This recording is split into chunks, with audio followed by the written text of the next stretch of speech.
My name is Coleman Flowers. I am the founding director of the Center for Rural Enterprise and Environmental Justice.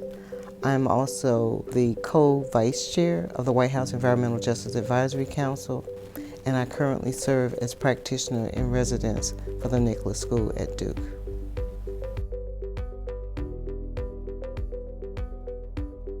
I got involved as an activist when I was a teenager.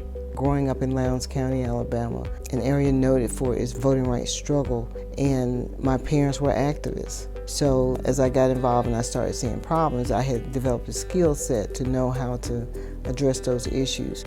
The Alabama Center for Rural Enterprise was the beginning of my work around environmental justice and sanitation.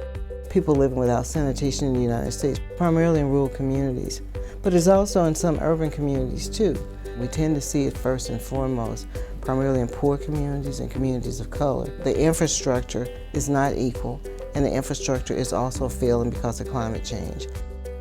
Well, when I came to Duke, we offered students the opportunity to get involved. They came to Lowndes County, they did surveys. Taking people there to see it for themselves is very important because there's something about proximity to the problem where you can't look away once you've seen it. When we did our parasite study, we found out that the people that had the highest percentage of hookworm were paying a sanitation fee, but the sewage was running back into their homes, which is embarrassing for this to be the wealthiest nation in the world to have those kinds of issues.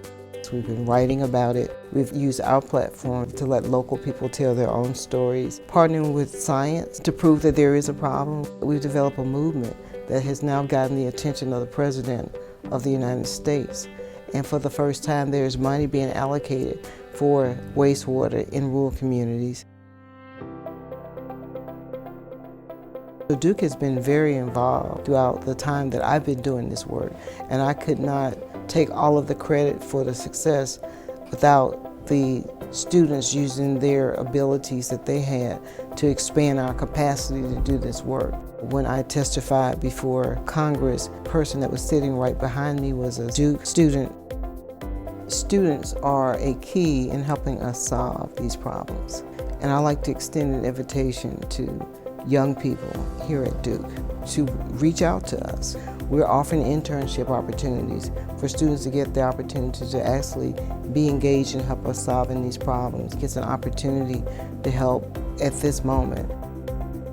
Environmental justice communities are crying out for the academic community to provide technical assistance to a lot of these communities that are in need and to help us to develop policy to change this once and for all. There are so many different lines that are crossed when we talk about the environment, and we have to work together to solve. We can't solve just one problem and not solve the other one. You know, when we talk about fossil fuel, we got to talk about just transition. You know, when we talk about climate change, we got to talk about these extreme weather events. We got to talk about housing. How do we build to make sure that every time a climatic event occurs, we don't have to start all over again? So we have to talk about engineering. And how do we engineer for this new reality that we're dealing with? A lot of it is human rights. We were working with students at the law school, the medical school, students that are interested in journalism. All of it is connected. If we look at any movement, any successful movement throughout history, even if you go all the way back to the French Revolution, students were a part of that. Young people were a part of it. And young people have pushed us to do what we're working on doing, not just with environmental justice, but also with climate justice.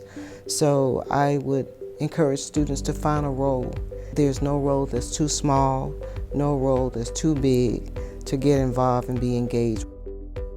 We have one common home, and that's Earth. All of the things that impact the Earth impacts us. If we come from the premise that Earth is our common home and everything we do has an impact, everyone can play a role in making sure that we build a sustainable and resilient world for the generations to come.